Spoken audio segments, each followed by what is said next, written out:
In this video, I'm gonna show you exactly how to get over the 5 top objections that you get in sales. These objections are actually lies. You see, here at Takers Brokerage and Aces Academy, we call these smoke screens, meaning the client is blowing smoke in the air to hide what the true objection means. If an objection was an onion, you gotta peel that thing sometimes 3, 4, 5 layers back to find out what the true objection really is. So let's jump straight into it. The first objection that we get is, I wanna think about it. What this actually means is, they're not sold on your mortgage yet. Now, a lot of times if somebody tells me at the end of a mortgage conversation, let's talk about refinance first, I want to think about it, something I'd say is, yeah, definitely, and hopefully we've been thinking about it together. So tell me, Jim, we first talked about how things are very stressful for you at home, right? And you're barely making ends meet, we're working overtime. Yes. All right, perfect. And we also talked about how we only got around 1,000 or 2 in the bank right now. We got 3 kids, soccer's approaching, school, things are getting expensive, right?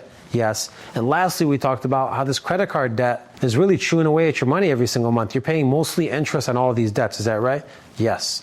Perfect. Well, this mortgage and this cash out refinance is going to save you money, get rid of those debts, and make you never have to think or stress again. So I know it's the right solution for you and your family. So here's the next steps. Then I go ahead and pivot to the close. The second objection we typically get is, send me an email. What this actually means is, I want to shop you around. They want to take your loan estimate or your email and forward it to their bank, forward it to their credit union, forward it to their friends. In this particular case, I'd say yes, definitely. An email is part of the process. I'm going to send you an email laying out everything, but what's more important than the email is signing everything in black and white. This way we make sure we lock in your interest rate, nothing changes for you, and the market is secured, and we can get this cash out and these debts consolidated and get you living stress-free. So the next steps of our process are super simple. Boot up your computer, we're going to go through some e-signs, and I go straight to the close. Now, if somebody tells me, I want to talk to my spouse, what they're actually saying is, they don't trust your product. They don't like your mortgage, they don't like your rate, they don't like your cost. They think their wife's not going to like it either, or their husband, and they want to talk to them so they could agree with them that this doesn't make any sense. So in this particular case, let's use a purchase example this time. Somebody says, I want to talk to my wife, or I want to talk to my husband. I'd say, sure, Lisa, I know you want to talk to Jim.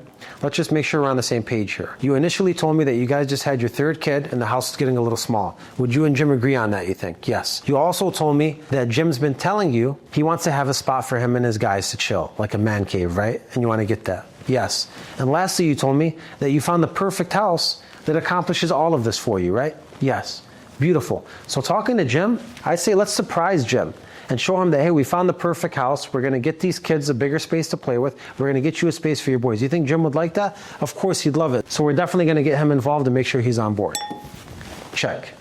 Right back to close. 4th objection, I want to get back to you. What this typically means is, I never want to talk to you again. Sadly, that is the truth. So when somebody tells me I want to get back to you, I say, hey, let's take a step back. You told me originally that you were struggling paying off these debts, right? Yes. You told me that you only had 1,000 or 2 in the bank, right? Yes. You told me that the kids' schooling is coming up, soccer practice, all these things are getting expensive, right? Yeah. Why would you want to wait and get back to me on this when we're accomplishing everything for you right now? There is no reason to wait. There is no reason to get back to me. You have something great in your hands, and we're going to take advantage of it right now. So here's the next steps, and I go to the close. And then lastly, if somebody tells you, I want to shop it around, what they're actually telling you is they think you're ripping them off. So in this particular case, for me, because I'm a broker, and hopefully you are too, I would say, look, shopping it around, that's exactly what I do. I shop around over 100 lenders for you. I could tell you, look, there's 40,000 brokers out there and mortgage people. You could shop till you drop. Every single person is going to try to undercut the next person. Lowest interest rate on the market is this. Highest interest rate on the market is this. The interest rate I chose for you is right here. Here's the reason why I chose it. So trust me, as far as shopping is concerned,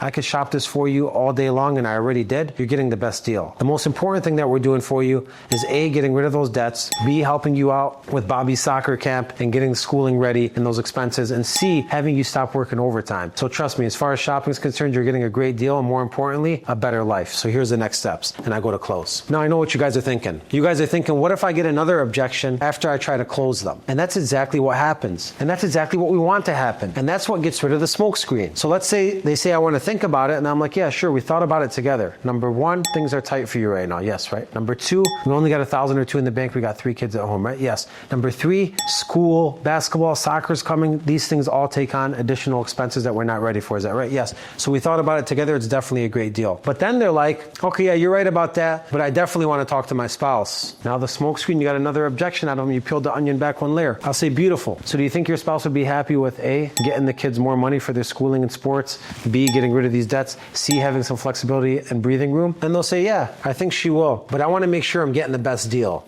And now you get a third objection. And a lot of times this would happen where you start getting these objections in a row and you figure out what the real true objection is. And then in that case, I'd say, of course you want to make sure you're getting the best deal. That's exactly my job. I shop around 100 lenders and I already did this for you. I gave you this rate, this is the lowest, this is the highest, go over that with them, this is why it makes sense, and go back to the close. So a lot of times you won't get to close in the first scenario, but at least you'll get the true objection and then you address it the same exact way I address these. What's the commonality between the way I address all these objections? I acknowledged it, I recapped their goals and their emotional benefits and what they told me because I did a good job on the phone, which keep in mind, that's very important. One way to not get these objections at all, not have to watch this video, is if you have a great first call. If you dig deep with them, if you ask open-ended questions, if you figure out their life and what this actually means to them and how many kids they have and why this house is important and how their cash is financially if you're doing a refinance. If you figure out all that on the first call and you go deep and you connect your presentation to that, you're probably not going to get any of these. But if you were doing that, then every single one of you watching this video would be closing over 100 mortgages every single year, which not everybody is. So if you're not doing that and you're still trying to do that, keep watching my videos because you will eventually do that if you do, and you're still getting these objections, simply acknowledge it, reconnect to the goals, and then close again. And then if you close again and you get another objection, that's the real one. Peel the onion back and do the same exact thing all the way till the close.